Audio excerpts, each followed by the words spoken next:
चलिए देखिए, biology chapter पढ़ चुके हैं, फिजिक्स का सारा चैप्टर पढ़ चुके हैं। हम लोगों को केमिस्ट्री का लास्ट चैप्टर जो है स्ट्रक्चर ऑफ एटम वो समझना है। जैसे ही चैप्टर खत्म हो जाएगा पूरा साइंस बुक खत्म हो जाएगा और फिर हम लोग उसका रिवाइज कर पाएंगे। ठीक है, तो आज स्टार्ट करते हैं स्ट्रक्चर ऑफ एटम।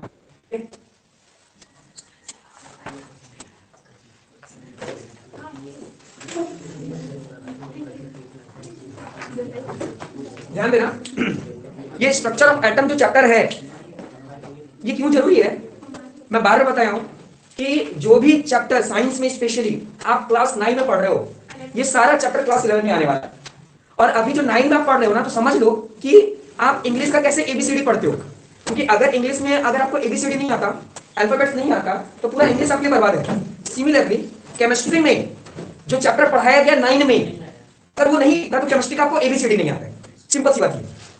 अगर केमिस्ट्री का एबीसीडी समझना है तो आपको मैटर के बारे में समझना होगा, एटम के बारे में समझना होगा, एटम कैसे एग्जिस्ट करता है उसके बारे में समझना होगा, पूरे एलिमेंट और विद में आया कैसे उसके बारे में समझना होगा। अगर मैं लास्ट चैप्टर को थोड़ा सा आप लोग को समझाने की कोशिश करूं, स्ट्रक्चर एटम है, ये थोड़ा कहानी भी इसमें जिसमें आपको समझना होगा कि ये कहानी क्या बताया जा रहा है, और ये चैप्टर 11 में बढ़ चढ़कर योगदान देगा केमिस्ट्री में। तो अगर आप कहेंगे तो आप ध्यान सुन रहे हो, कर रहे हो, मुझे लगता है कि आपको कोई दिक्कत होने वाला है, क्योंकि ये चैप्टर बहुत इजी है आपके लिए। ठीक है, इसमें दिमाग नहीं लगाना है, समझना है, लिखना है और एक जाएगा और वो भी आप आराम से कर जाओगे, क्योंकि उसमें ज्यादा मैथमेटिक्स नहीं है, उसमें बस ऐड करना है उसमें, है ना। जनरली देखा एडिंग आपको आना चाहिए, उसके बाद काम हो जाएगा। तो ध्यान देना, अगर क्लास 9 में जब केमिस्ट्री आप पढ़े तो सबसे दुनिया में जितना भी चीज है क्या वो मैटर से बना हुआ है, वो मैटर से बना हुआ है। पहला चैप्टर आपने यही पढ़ी है ना। उसके बाद आप सेकंड के मैटर बना हुआ है, क्या मैटर सारे के सारे प्योर हैं, आपने सेकंड चैप्टर में पढ़ लिया। कुछ प्योर हैं और कुछ मिक्सचर हैं, है ना, इम्प्योर हैं। ठीक है, उसको अलग अलग टेक्निक भी हम लोग सीखे।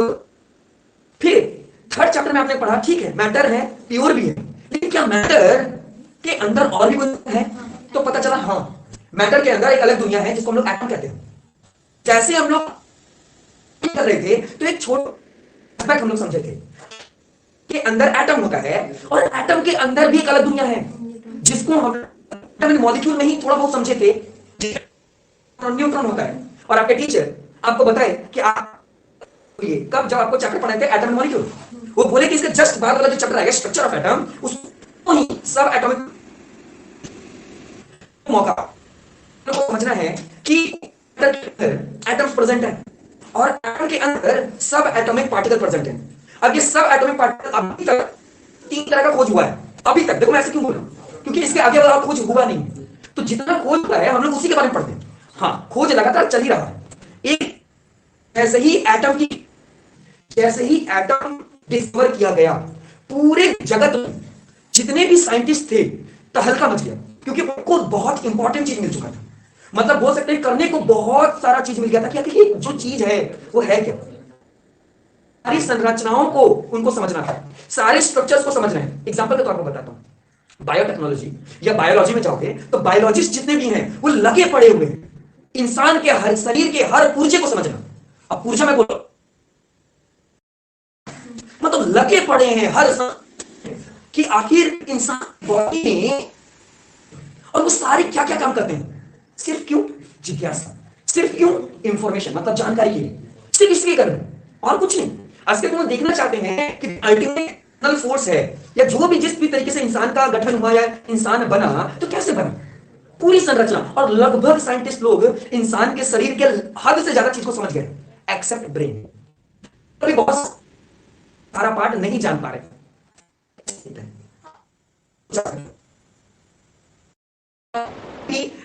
बोल सकते हैं कि वो पूरी तरीके से नहीं पता चला, सीमित है। बॉडी के यानी इंसान की संरचना, ह्यूमन का स्ट्रक्चर को समझने के पीछे पड़े हुए हैं, वैसे ही लोग हैं जो किसी को पढ़ते हैं वो एटम के पीछे पड़े हुए, वो एटम के सारे स्ट्रक्चर्स को देखना चाहते हैं। तो अल्टीमेटली आपको समझ मतलब क्या है, स्ट्रक्चर का मतलब होता है संरचना, संरचना का मतलब होता है बनावट। वो क्या है, ह्यूमन का स्ट्रक्चर पूछूं तो आप देख अच्छा समझ जाओगे, हाँ उसके पास 2 आंख होगा, 1 नाक होगा, है ना, उसके पास हाथे होंगे, ऐसे करके आप उसका स्ट्रक्चर समझ लोगे, है ना। वो कैसा दिखेगा, गोल मटोल दिखेगा कि लकड़ी के जैसा दिखेगा, है ना। अलग अलग उसकी संरचना आप समझने की कोशिश कर लो, बात सुनिए, उसका क्या हो गया, स्ट्रक्चर हो गया। सिमिलरली हम लोग भी देखना चाहते हैं कि जो एटम है, एटम की संरचना कैसी है, एटम का स्ट्रक्चर कैसा है, एटम कैसा दिखता होगा होगा ये बात साइंटिस्ट लगे पड़े हैं इसके बारे में जानकारी प्राप्त करने के लिए, ठीक है। तो जब एटम की खोज हुई या जब एटम के बारे में गया, बहुत बड़ा योगदान था जॉन डाल्टन का। जॉन डाल्टन ने एटम के बारे में हम लोग को बहुत सारा चीज विस्तार में, ब्रीफ में बताया, जिससे हम लोग सहमत भी थे, लेकिन कुछ बात उनसे भी गलती हुई, क्योंकि इंसान थे। अगर इंसान से गलती नहीं होगी तो वो तो परमात्मा लगेंगे ना, ऑब्वियस बात है, इंसान है तो गलती होगी, जितने भी इंसान है उनसे गलती होगी, तभी वो इंसान है। बात समझ में आ रहा है।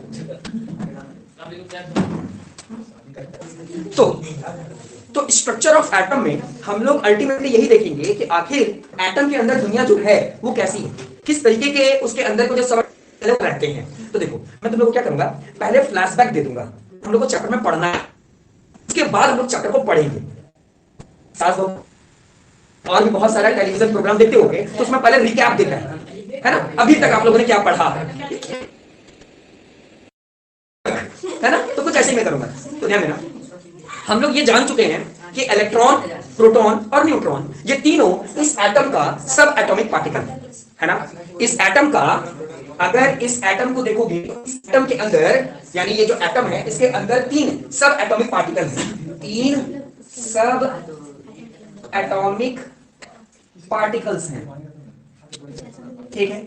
और ये 3 सब एटॉमिक पार्टिकल जो हैं वो कौन कौन से हैं, तो ध्यान देना। जो पहला है उसको बोलते हैं इलेक्ट्रॉन, इलेक्ट्रॉन, ठीक है। दूसरे को बोला जाता है प्रोटॉन, ठीक है। और तीसरे को बोला जाता है न्यूट्रॉन, ठीक है।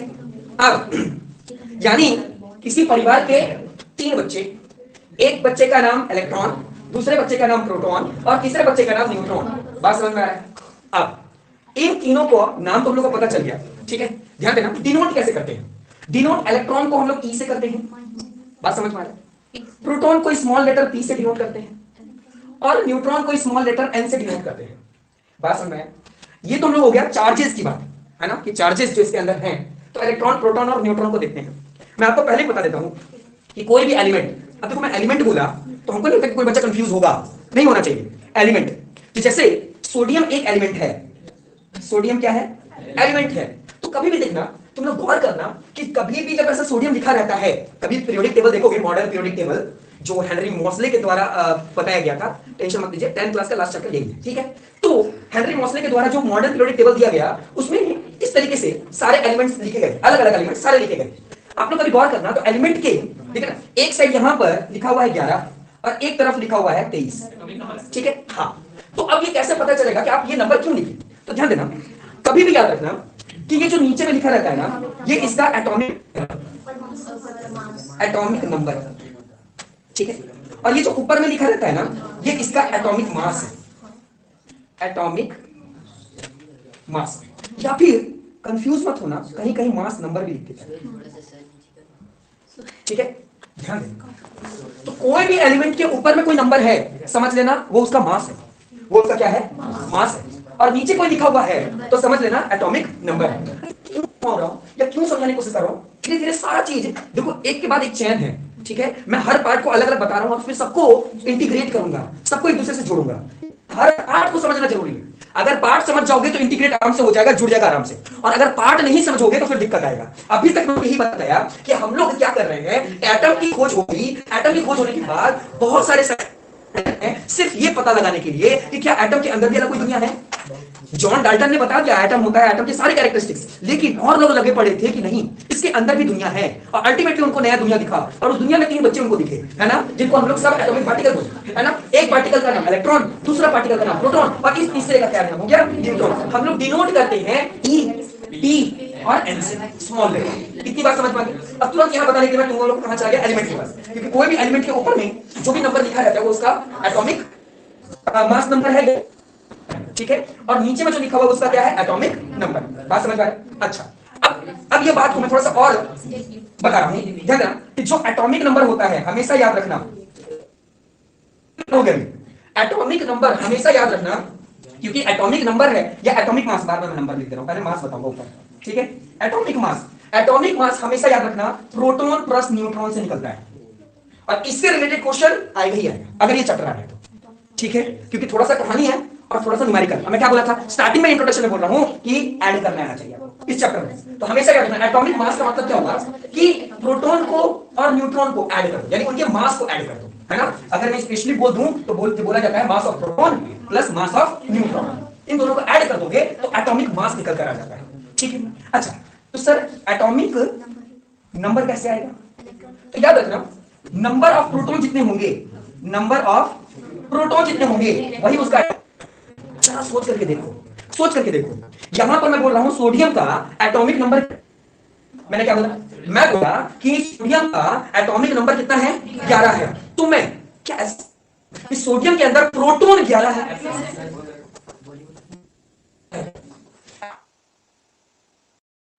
एटॉमिक नंबर कहां से आता है, प्रोटॉन से। लेकिन एक और वर्ड यूज करते हैं टीचर्स, बोलते हैं कि अगर कोई न्यूट्रल एटम होगा, न्यूट्रल एटम, उसमें number of proton is always number of electron. लेकिन मुद्दे की बात यह है अगर वो न्यूट्रल एटम हुआ तो क्या जितने भी एटम के न्यूट्रल होंगे? नहीं। लेकिन क्लास 9 में जितने भी एटम पढ़ने हैं वो न्यूट्रल के बारे में पढ़ने हैं। तो अच्छा, हम लोग ये जाने कि जितना प्रोटॉन का नंबर होता है उतना ही एटॉमिक नंबर होता है। और अगर कोई न्यूट्रल एटम होगा तो न्यूट्रल एटम का मतलब ये हो गया कि उसके अंदर प्रोटॉन जितना होगा इलेक्ट्रॉन उतना ही होगा। अगर ये बात समझ में आ रही है तो आप लोग को इस चैप्टर में दिक्कत नहीं होने वाली। मैं ये बात को फिर से बताऊं,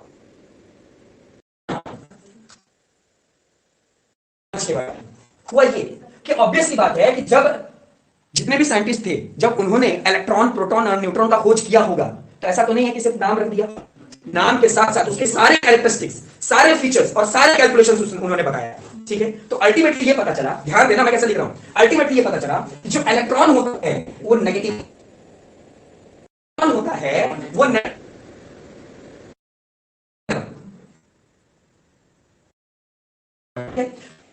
होगा उसका एक चार्ज और उसका मास 0 है।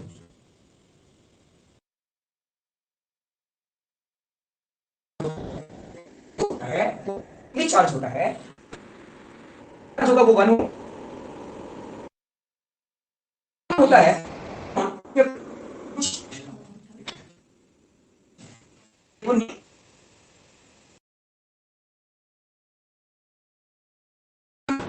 लिख दिया। और ठीक है, ध्यान देना ये जो मैं नीचे लिखा हूं ना, नीचे ये चार्ज लिखा हूं, ठीक है। नीचे जो लिखा हूं मैं इस तरीके से एरो दिखा देता हूं और लिख देता हूं चार्ज, मतलब ये इसका चार्ज बता रहा है ना। और ये जो है ना ये इसका मास बता रहा है, मास, ठीक है, ये इसका मास बता रहा है। इतनी बात समझ कीजिए और फिर आगे मैं बताता हूं। तो देखिए जितने भी साइंटिस्ट थे ऑब्वियस सी बात है उन्होंने इलेक्ट्रॉन, प्रोटॉन और न्यूट्रॉन का खोज किया। तो न्यूट्रॉन, इलेक्ट्रॉन, प्रोटॉन इन सब का जो खोज किया तो उन्होंने बहुत इंपॉर्टेंट बात बताया। क्या बताया कि जो इलेक्ट्रॉन है वो नेगेटिवली चार्ज होता है ना, उसके पास चार्ज 1 होता है, चार्ज 1 रहता है, ठीक है।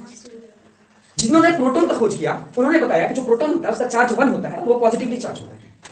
जिन्होंने न्यूट्रॉन का खोज किया उन्होंने बताया कि न्यूट्रॉन का कोई चार्ज नहीं होता, इसलिए 0, कोई चार्ज नहीं होता, ठीक है। तो जिन्होंने इलेक्ट्रॉन का खोज किया था वो चार्ज के साथ साथ उनका मास भी बताया। उनका मास ऐसा नहीं बताया कि वो 0 होता है, वो बोला कि एकदम लगभग इतना कम होता है कि आप 0 ही समझ लीजिए, 0 ही समझ लीजिए, इतना कम होता है इनके मुकाबले। इसलिए लगभग हम लोग नेग्लिजिबल मान लेते हैं, इतना छोटा कि छोड़ो, बात समझ में आ रहा है। लेकिन मास है, दूसरे के मुकाबले मास है उसका, ठीक है। अच्छा, जिन्होंने प्रोटॉन का खोज किया उन्होंने बताया उसका मास 1 AMU के बराबर है, 1 AMU, ठीक है, यानी आप ग्राम में क्या है मैं बताऊंगा। और जिन्होंने न्यूट्रॉन का खोज किया उन्होंने बोला कि हाँ इसका मास होता है, बात समझ आ रहा है। तो ये तो हम लोग हो गया ओवरऑल पता चला, ठीक है। ध्यान देना जब उन साइंटिस्टों से पूछा गया कि एग्जैक्ट बताइए कि इसका वैल्यू क्या आया, है ना, उसका मास कितना आया, ठीक है, तो उन्होंने बताया, यानी ध्यान देना कि जब इलेक्ट्रॉन, ठीक है, इलेक्ट्रॉन की खोज हुई किन्होंने किया, जे थॉमसन ने किया, थॉमसन ने किया। उन्होंने बताया कि जो इलेक्ट्रॉन होता है उस 0 के बराबर, बात समझ, ये जे थॉमसन के द्वारा बताया गया, बात समझ में आ रहा है। अच्छा, जब प्रोटॉन की खोज हुई मैं बहुत बड़ा जगह ले रहा हूं ना, ठीक है।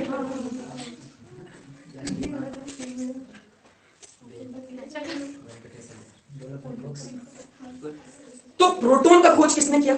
प्रोटॉन का खोज जो है वो यूगेन गोल्डस्टेन ने किया। यूगेन गोल्डस्टेन ने किया था, लेकिन पूरी तरीके से डिस्क्राइब ना अर्नेस्ट रदरफोर्ड ने किया था। खोजा कौन था? डिस्कवरी किसके नाम पर है? प्रोटॉन की डिस्कवरी गोल्डस्टेन के नाम पर है, लेकिन पूरी तरीके से सॉल्व करके अच्छी तरीके से रदरफोर्ड ने बताया था। इसलिए कुछ कुछ बुक बोलते हैं कि जब पूरी तरीके से रदरफोर्ड ने बताया इसलिए प्रोटॉन का खोज रदरफोर्ड ने किया है। लेकिन बहुत सारे लोग बोलते हैं कि खोजा तो कोई और ना, खोजा तो इन्होंने, भले पूरी बात नहीं बता पाए, लेकिन खोजा तो इन्होंने इसलिए इनके नाम पर रख दिया है। बात कैलकुलेशन बताया तो मैं फिर से बता रहा हूं। मास जो इन्होंने देखा, तो मास जो था वो क्या था? 10 पे पावर माइनस 24 ग्राम, जिसको हम लोग अप्रोक्स 1 यू मान लेते हैं। बात समझ में आ रहा है? ये 1 बात समझ में आ रहा है? और जो चार्ज है, ध्यान देना, जो चार्ज है वो क्या था? प्लस, यहां पर जैसे ये माइनस था, इलेक्ट्रॉन था ना, तो यहां पर माइनस, और प्रोटॉन के लिए यहां पर क्या? प्लस 1.6 इंटू 10 पे पावर माइनस 19 कूलम। ठीक है, ये चार्ज है, ये चार्ज, ठीक है। और इसका जो चार्ज था उसको अप्रोक्स माइनस 1, सॉरी प्लस 1 माना, प्लस 1। बात समझ में आ रहा है? ठीक है। और न्यूट्रॉन का जो खोज था वो जेम्स चैडविक के द्वारा किया गया। कौन? Chadwick sir? हाँ, जेम्स चैडविक के द्वारा। और उन्होंने बोला कि न्यूट्रॉन का मास अगर देखने जाओगे तो 1.6 इंटू 10 पे पावर माइनस 24 ग्राम या फिर 1 यू समझ लेना। बात समझ में आ रहा है? और अगर हम लोग चार्ज के बारे में पूछें तो उन्होंने बोला कि जो न्यूट्रॉन होता है उसका कोई भी चार्ज नहीं होता, इसलिए उसको 0 मान लेना। ये कैलकुलेशन के द्वारा पता चला। बात समझ में आ रहा है? ये सारी बात मुझे बाद में बताना था, लेकिन मैं तुम लोग को पहले इसलिए बता दिया कि ताकि तुम लोग बाद में कंफ्यूज ना हो, है ना। डिस्कवरी अगर बुक में देखोगे तो पहले डिस्कवरी बता दिया गया कि डिस्कवरी करते हुए बताया गया कि पहले ये डिस्कवरी करेंगे, फिर इनका डिस्कवरी आया और फिर इनका डिस्कवरी आया। लेकिन हम क्या किए? पहले कंक्लूजन ही आपको बता दिया, उनका पहले कंक्लूजन बता दिया, ताकि डिस्कवरी सुनने में मजा आएगा, समझने में अच्छा लगेगा। तो अल्टीमेटली ध्यान देना, जैसे ग्रेविटी का असली यूनिट अगर देखोगे तो क्या होता है? 9.8 मीटर पर सेकंड स्क्वायर। अगर मैथ में देखोगे पाई का वैल्यू 3.142874 ऐसे करके आगे बढ़ता जाता है, लेकिन हम लोग सॉल्व करने के लिए क्या लेते हैं? 3.14 या फिर 22/7। उसी तरीके से असलियत का वैल्यू जब निकाला गया तो कुछ वैल्यू ऐसा आ रहा था, असलियत वैल्यू ऐसा आ रहा था, लेकिन उसको इजीली समझ सके इसलिए हम लोगों ने इसी को कंसीडर किया, इसको ही कंसीडर किया। ठीक है, इसको ही कंसीडर किया। ये बात समझ में आ रहा है? ये लिखे गया है चार्ज, मैं यहां पर लिखा भी हूं। ठीक है, ये क्या है? ये है चार्ज, यहां पॉजिटिव चार्ज, ये नेगेटिव चार्ज। ठीक है, एक चार्ज, असलियत में एक चार्ज नहीं, उसके अंदर उतना कूलम है। चार्ज का यूनिट क्या होता है? कूलम, है ना। जैसे हम लोग क्या होता है, किसी लेंथ को मीटर में नापते हैं, है ना, डेटा को एमबी और जीबी में नापते हैं, उसी तरीके से चार्जेस को हम लोगों को किस में नापते हैं? कूलम में नापते हैं। बात समझ में आ रहा है कि नहीं? इतनी बात समझ में आई? जल्दी से देखिए, क्या डाउट है तुरंत पूछिए। चलिए, तो ओवरऑल सबको पता चल गया कि इलेक्ट्रॉन, प्रोटॉन और न्यूट्रॉन का खोज किसने किया। ठीक है, उसका एटॉमिक मास और उसका चार्ज क्या था ये भी हम लोग को पता चल गया। अब मुद्दा उठता है कि खोज हुआ कैसे, यानी डिस्कवरी हुई कैसे इलेक्ट्रॉन का, प्रोटॉन का और न्यूट्रॉन का, इस सब एटॉमिक पार्टिकल की खोज हुई कैसे, अब हम लोग वो पढ़ने वाले हैं। तो ध्यान देना, जो सबसे पहले यानी इलेक्ट्रॉन का खोज करने वाले जो साइंटिस्ट थे, ठीक है, इलेक्ट्रॉन, उनका नाम क्या था? उनका नाम था जे थॉमसन। बात समझ आ रहा है? अब जरा देखो कि जे थॉमसन कितने बड़े साइंटिस्ट थे। ध्यान देना, ये इतने बड़े थे क्योंकि इनको तो अपने फील्ड में नोबेल प्राइज मिला ही मिला, और इनके अंदर में जो 7 चेले चपाटे थे, मतलब इनके अंदर जो 7 असिस्टेंट थे, असिस्टेंट का मतलब हर जो साइंटिस्ट होते हैं ना अपने अंदर कुछ असिस्टेंट को रखते हैं। क्यों रखते हैं? क्योंकि सारा का सारा एक्सपेरिमेंट खुद तो कर नहीं सकते, इसलिए कुछ मिनट बांट देते हैं कि बाबू तुम कर लो और देखो। तो ध्यान देना, मैं तुम लोगों को बता दूं, तो जे थॉमसन जो थे उनको तो नोबेल प्राइज है कि कितना बड़ी उपाधि होती है। ठीक है, इनको तो मिला ही मिला, यानी इतने अच्छे टीचर थे कि टीचर को तो मिला ही मिला, इनके अंदर जो 7 इनके स्टूडेंट थे उनको आगे जाकर नोबेल प्राइज मिला। सोचो कितने बड़े ये साइंटिस्ट थे। हमें बात चेले चपाटे मतलब असिस्टेंट जो थे उनमें से एक का नाम है अर्नेस्ट रदरफोर्ड। क्योंकि के बारे में हम लोग पढ़ने वाले हैं, सोच लो। और एक और भी है जिनका नाम है नील बोर। नील बोर, भलो हो सकता है उनका नाम में बोरियत है, लेकिन वो पूरे केमिस्ट्री को इतना इंटरेस्टिंग कर दिए कि आप लोग को बोरियत नहीं होता। बात समझ रहा है? नील बोर फिजिक्स में भी बहुत बड़ा योगदान दिए हैं, एज वेल असिस्टेंट थे। पता चल गया थे कौन? J Thomson. ठीक है, तो जे थॉमसन ने जॉन जोसेफ थॉमसन, ठीक है, जॉन जोसेफ थॉमसन इनका पूरा नाम था, और इन्होंने ही इलेक्ट्रॉन के बारे में बताया। अच्छा, इलेक्ट्रॉन के बारे में पता, सारे साइंटिस्ट थे जो काम कर इनको बार जोसेफ थॉमसन, ठीक है। हाँ, तो ध्यान देना, असलियत में उनके पहले भी बहुत सारे ऐसे साइंटिस्ट थे जिन्होंने योगदान दिया, लेकिन इनका क्यों हम लोग इंपॉर्टेंस मानते हैं? क्योंकि इन्होंने सब बात सही बता दी, हद से ज्यादा बात हम लोग को समझा दिया, इसलिए हम लोग इनकी बातों को मानते हैं। इनका एक्सपेरिमेंट क्या था, मैं उसके अपैरेटस को बताता हूं। अपैरेटस बता रहा हूं। हम अब पढ़ रहे हैं कहानी डिस्कवरी ऑफ इलेक्ट्रॉन, जो कि किसके द्वारा परफॉर्म किया गया था? जे थॉमसन के द्वारा किया गया था। ठीक है, तो देखो उन्होंने क्या किया, एक ट्यूब लिया, ठीक है, एक ट्यूब, डिस्चार्ज ट्यूब,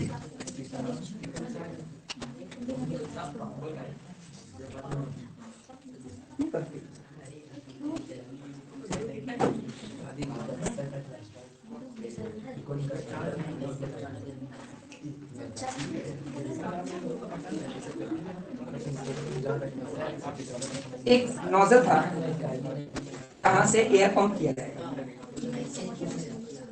ठीक है, दो रॉड लगाई थी उनका, ठीक है,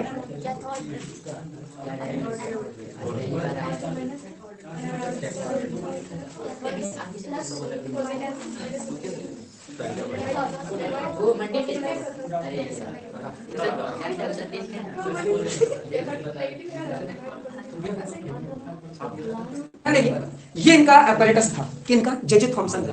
अब हम लोग देख रहे हैं, हेलो, ये एक दिन में नहीं हुआ था, ये होने में सालों लग गया था, लेकिन उनके साल भर का एक्सपेरिमेंट हम लोग कुछ मिनटों में समझ लेंगे, ठीक है। हम लोग को साल नहीं लगाना पड़ेगा इस चीज को समझने के लिए। तो ध्यान देना, एक उन्होंने ग्लास ट्यूब लिया, ग्लास ट्यूब जिससे आर पार बहुत अच्छे से दिख सके।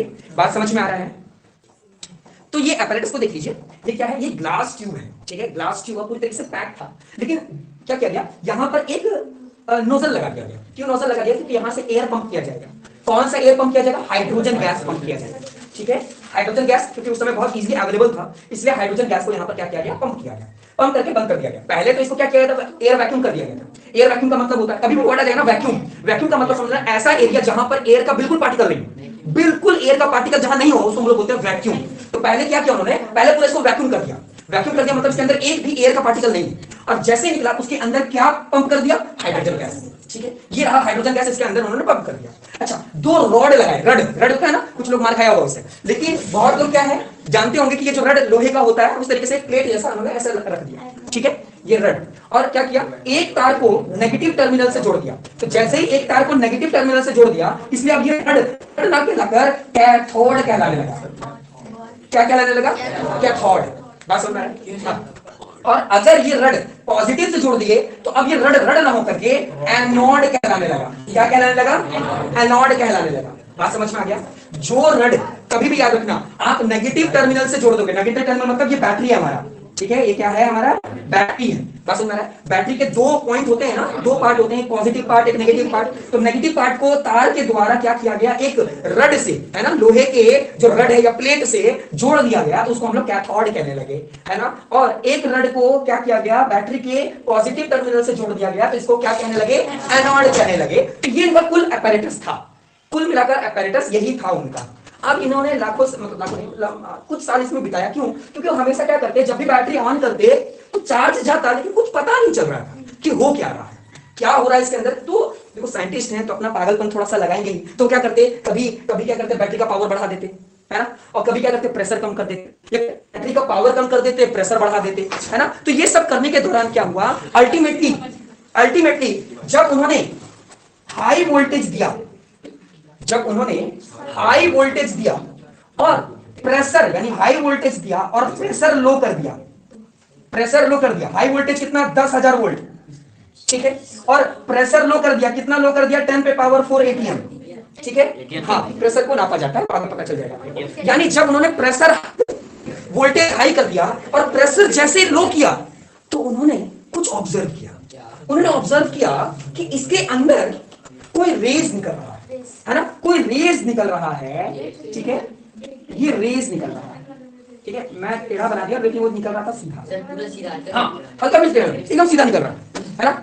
देखो असलियत में क्या था कि पहले तो जब वो जोड़े तो देखे कुछ हो रहा है कि नहीं, जैसे ऑन किया तो कुछ नहीं हो रहा था, है ना। स्विच ऑन कर रहे हैं, ऑफ कर रहे हैं, ये कर रहे हैं, वो कर रहे हैं, है ना। कभी कभी इसको हिला करके भी देख ले रहे हैं कुछ हो रहा है क्या, मतलब हर तरीके से हथकंडा अपना लिए, लेकिन कुछ हुआ नहीं। लेकिन अल्टीमेटली क्या हुआ कि जब वोल्टेज को एकदम हाई कर दिए और प्रेशर को एकदम लो कर दिए तो उन्होंने ऑब्जर्व किया कि कुछ रेज निकल रहा है, रेज निकला, है ना, ए पोजीशन से बी पोजीशन, लेकिन निकला तो एग्जैक्ट पता ही नहीं चल रहा था कि ये जो रेज है ना, ये इस टर्मिनल से इस टर्मिनल के पास जा रहा है या फिर इस टर्मिनल से इस टर्मिनल के पास जा रहा है, ये पता ही नहीं चल रहा था। अब कैसे पता करें, है ना। टर्मिनल के बारे में उनको पता ही नहीं चल रहा कि हो भी क्या रहा है, क्या यहीं तक आकर रुक जा रहा है कि पीछे भी जा रहा है, ये भी नहीं पता चल रहा है, ये भी नहीं पता चल रहा है। तो अल्टीमेटली उन्होंने ये पता लगाया, जब ये बात वो अपने जितने लोग जो होते हैं ना, कभी कोई साइंटिस्ट कोई खोज करते हैं तो वो बताते हैं कि देखो मैंने ऐसा किया, तो उसमें से क्वेश्चन उठता है, सब बोले कि आप जो बोल रहे हो कि ये रेस है, ये रेस थोड़ी ना, ये तो हो सकता है लाइट तो एकदम स्ट्रेट ट्रेवल करता है, ये तो लाइट ही होगा। अब बोले हाँ ये बात भी है कि लाइट भी तो हो सकता है, क्योंकि लाइट एकदम स्ट्रेट लाइन ट्रेवल करता है, तो हम लोग इसको पार्टिकल कैसे कहेंगे। अभी ध्यान देना, इलेक्ट्रॉन की कैसे खोज हुई वो हम लोग पढ़ रहे हैं। तो उस समय जब यहां से जा रहा था लाइट या स्ट्रेट कोई रे जा रहा था, तो इनका कहना था कि कोई एटम के अंदर पार्टिकल है जो ट्रेवल कर रहा है। लेकिन लोगों ने बोला कि ये जो स्ट्रेट लाइन ट्रेवल कर रहा है, हम लोग पढ़े हैं कि जो लाइट रे होता है, मतलब जो लाइट होता है वो स्ट्रेट लाइन ट्रेवल करता है, तो आप कैसे बोल सकते हो ये पार्टिकल है, ये तो लाइट भी हो सकता है। तो उन्होंने बोला हाँ ये बात भी है, तो चलो।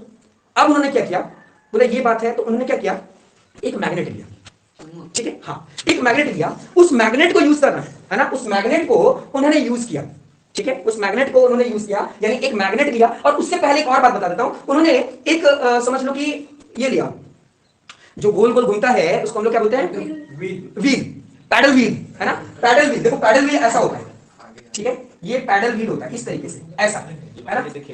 हल्का सा फूक दोगे ना तो वो गोल गोल घूमने लगेगा, हल्का से फूक दोगे, देखोगे बहुत सारे लोग बच्चे हैं ऐसे लेके दौड़ते हैं, है ना, तो गोल गोल गोल गोल घूमता है, समझ में आ रहा है। तो यहां पर उन्होंने क्या किया, इस पैडल व्हील को इसके बीच में रख दिया। अब इस चीज को डिराइव करने के लिए कि सही में लाइट है कि नहीं, तो अगर ये पैडल व्हील है, अगर ये पैडल व्हील है, यहां पर जब रख दिया, अगर लाइट होता तो पीछे क्या बनेगा, उसका शैडो बनेगा। और लाइट किसी चीज को, यानी लाइट से हम इस चीज को धक्का देकर घुमा नहीं सकते। मान लो कि वही व्हील ले लेता हूं और लाइट में स्पार्क करता हूं, तो क्या वो व्हील घूमने लगेगा, नहीं घूमेगा। बस समझ रहा है। तो जब उन्होंने यहां पर पैडल व्हील, ये वाला पैडल व्हील रखा, तो देखा कि ये व्हील घूमने लगा। जबकि उन्होंने बताया अपने सारे लोगों को कि अगर ये लाइट होता तो पीछे शैडो बनता, पहली बात शैडो बनता पीछे, और दूसरी बात ये घूमता नहीं। इसका मतलब ये पक्का पार्टिकल है। सब लोगों ने बोला हाँ ये बात तो एकदम सही आपने बोला, मतलब लाइट नहीं है, पार्टिकल है। हाँ, पहला सब लोग शांत हो गए इस बात से खुश हो गए कि हाँ ये जो रेस निकल रहा है ये क्लियर हो गया कि ये लाइट रेस नहीं है, ये कोई नया पार्टिकल है। अब यहां पर दूसरे लोगों ने सवाल ये पूछा, ठीक है लेकिन ये पार्टिकल जा कहां रहा है, कहां से कहां जा रहा है, ये कैथोड से एनोड की तरफ जा रहा है या एनोड से कैथोड की तरफ जा रहा है। तो उन्होंने बोला ठीक है, उसी के लिए तो मैग्नेट लेकर आया हूं, इसलिए मैग्नेट लेकर आया हूं। तो उन्होंने मैग्नेट का 2 टर्मिनल यूज किया, 2 टर्मिनल। नॉर्मली मैं बताता हूं, जो मैग्नेट होते हैं उसके 2 पोल होते हैं, एक साउथ और एक नॉर्थ, है ना। लेकिन अगर हम साउथ नॉर्थ देखेंगे, अभी हम लोग सिर्फ पॉजिटिव नेगेटिव देखेंगे, ठीक है। तो ऐसा अज्यूम कर लो कि मैग्नेट के 2 पोल, एक पॉजिटिव और एक नेगेटिव पोल को ले लिया, बस समझ में, एक 2 पोल को ऐसे पॉजिटिव और नेगेटिव ले लिया, बस समझ में। और क्या किया कि एक मैग्नेट को यहां रख दिया जिसका नेगेटिव इधर था और पॉजिटिव इधर, और एक को क्या कर दिया, एक को इधर रख दिया जिसका पॉजिटिव यहां था, मतलब इस डिस्चार्ज ट्यूब से टच करके, और नेगेटिव बाहर था। देखो ये 2 अलग अलग जगह रख दिया, बात समझ में आ रहा है। यानी एक जो नेगेटिव था उसको यहां पर इस ट्यूब से सटा करके रख दिया, और इसको यहां पर पॉजिटिव को सटा कर रख दिया। और फिर उन्होंने ऑब्जर्व किया, क्या ऑब्जर्व किया कि ये जो लाइट जो सीधा जा रहा था, अब वो डिफ्लेक्ट करने लगा। वो क्या करने लगा, डिफ्लेक्ट। लेकिन जितने भी लाइट है ना वो इधर डिफ्लेक्ट करने लगे, ऐसे डिफ्लेक्ट करने लगे। तब उनको पता चला अच्छा डिफ्लेक्ट कर रहा है, और किधर कर रहा है, पॉजिटिव की तरफ। और हम लोग हमेशा जाते हैं कि जो नेगेटिव चार्ज होता है वो पॉजिटिव की तरफ आना चाहता है। अगर ये पॉजिटिव होता, अगर ये क्या होता, पॉजिटिव हो, अगर यहां पॉजिटिव निकल रहा होता तो वो उधर की ओर चिपकने की कोशिश करता है ना। तो लोग मैग्नेट को जानते हो, जो मैग्नेट पॉजिटिव होगा ना तो लोग आपस में नहीं चिपकेगा, है ना। क्या होगा, रिपेल करेगा, वो रिपेल करेगा। लेकिन अपोजिट होंगे ना, एक पॉजिटिव और एक नेगेटिव, मतलब एक नॉर्थ और साउथ, तो आपस में करेंगे, तो वही चीज हुआ। यहां पर जब मैंने पॉजिटिव रखा तो ऑब्वियस सी बात है कि नेगेटिव वाला इसी पार आने लग गया। तो अब ये पता चलने लगा कि ये जो एरो है ना बाबू है, ये असलियत में ये एरो कहां से है, ये एरो है यहां से।